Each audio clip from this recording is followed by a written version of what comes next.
भैरवा में रातों रात सारी फसलें खराब हो चुकी थी। सरपंच ने जब ये देखा तो वो मदद के लिए भागा भागा अलखानंद के पास गया, पर वहां जाकर पता चला कि अलखानंद की कुटिया का दरवाजा अभी भी बंद था। यहीं देवीपुर मठ में इस बात की खबर पहुंचते ही रुद्र और सिद्धार्थ भैरवा के लिए निकलते हैं। रुद्र ने जब भैरवा के खेतों की जमीन देखी तो समझ आया कि भैरवा की जमीन अंदर तक सड़ चुकी थी। क्या मतलब था इस सब का? सुनिए आगे की कहानी। रुद्र की बात सुनकर सिद्धार्थ ने हैरानी से पूछा, क्या मतलब है भैरवा खोखला हो रहा है? रुद्र वहीं खड़ा दूर दूर तक भैरवा की जमीन को देख रहा था। उसने सिद्धार्थ से कहा, इसका जवाब हमें भैरवा जाने के बाद ही मिल सकता है। यह कहकर रुद्र और सिद्धार्थ दोनों ही भैरवा के लोगों से बात करने के लिए निकल गए। सवाल तो बस अब शुरू ही हुए थे। धीरे धीरे एक सवाल के पीछे न जाने और कितने ही सवाल आने वाले थे। रुद्र और सिद्धार्थ भैरवा पहुंचे।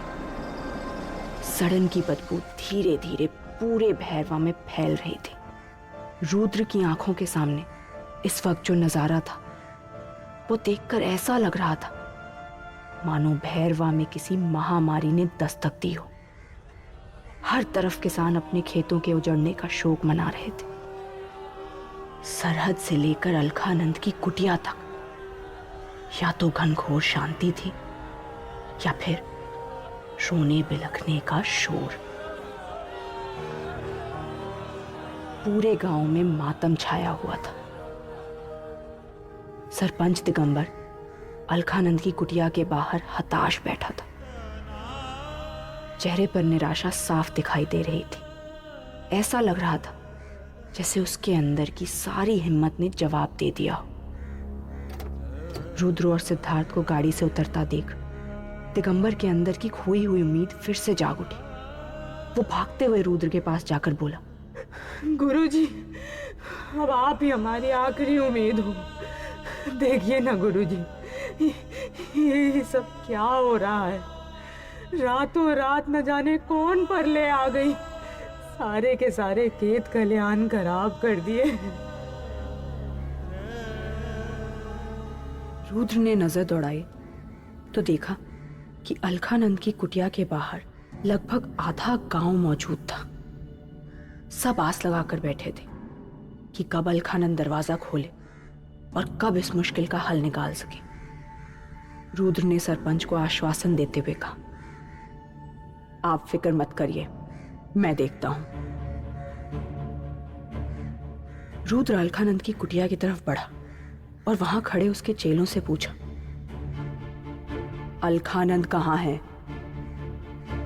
अलखानंद के शिष्य ने बताया, ना तो अंदर से अब तक कोई आवाज आई है और ना ही कल से वो बाहर आए हैं। हमने बहुत बार दरवाजा खोलने की कोशिश की पर कोई फायदा नहीं हुआ।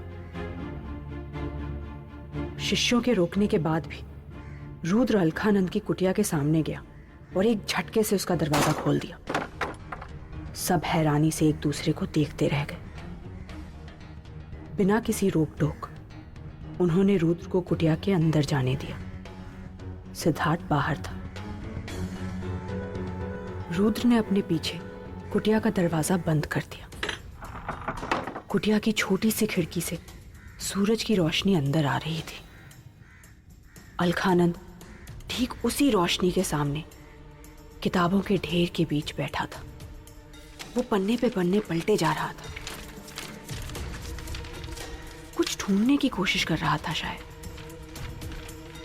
रुद्र के अंदर आते ही अलखानंद ने पन्ने पलटने बंद किए। अपने चेहरे से परेशानी हटाकर फिर उसी गुरूर के साथ बोला, मिल गई तुझे फुर्सत भैरवा के लिए। रुद्र ने चारों तरफ फैली तंत्र विद्या की किताबों को देखा और बोला, गांव वालों को हमारी मदद की जरूरत है। अलखानंद ने तुनक कर कहा, तुम हम पर इल्जाम लगा रहे हो? ये सब गांव वालों के लिए ही है। तूने क्या किया? रुद्र शांति से बोला,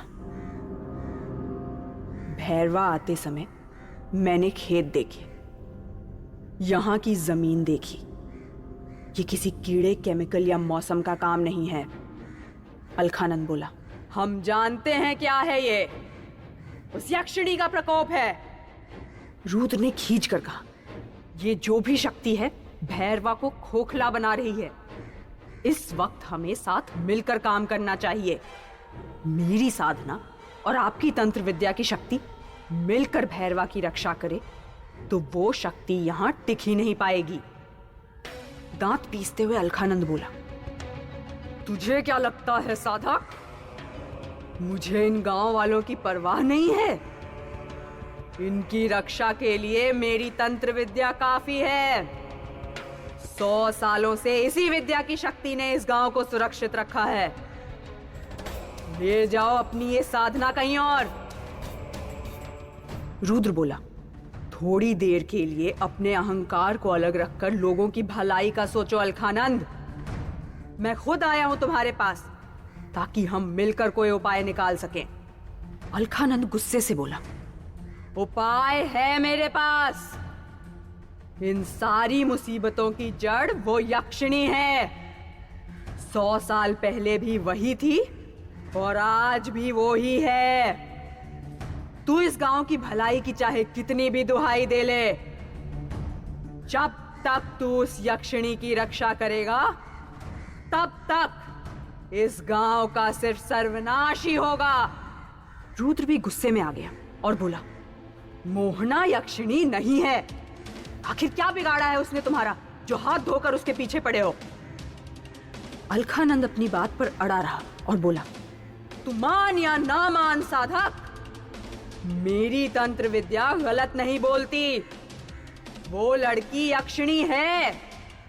अगर तू सच में इस गांव का भला करना चाहता है तो उस यक्षिणी को हमारे हवाले कर दे। उसकी आहुति से ही भैरवा का उद्धार होगा। रुद्र ने कहा, बकवास है ये सब। मोहना के यक्षिणी होने का कोई प्रमाण नहीं है तुम्हारे पास। वो सिर्फ एक मासूम लड़की है जिसे तुमने अपनी जिद बना लिया है। मेरे जिंदा रहते किसी मासूम की बलि नहीं चढ़ेगी। अलखानंद ने रुद्र को चुनौती देते हुए कहा, तो फिर जा बचा ले अपनी मासूम यक्षिणी को और भस्म कर दे पूरे गांव को।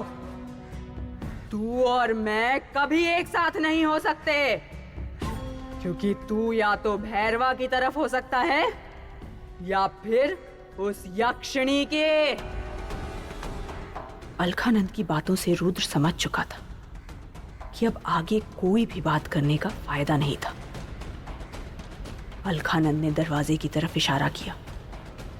रुद्र बिना कुछ कहे वहां से निकल गया। गांव वालों के परेशान रोते चेहरे देख उसने सिद्धार्थ से कहा कि वो हार नहीं मान सकते। इस परेशानी की जड़ तक जाना होगा और वो भी बिना अलखानंद की मदद लिए। लेकिन बिना अलखानंद की तंत्र विद्या की मदद के आखिर कैसे रुद्र इस अनजान ताकत से लड़ेगा?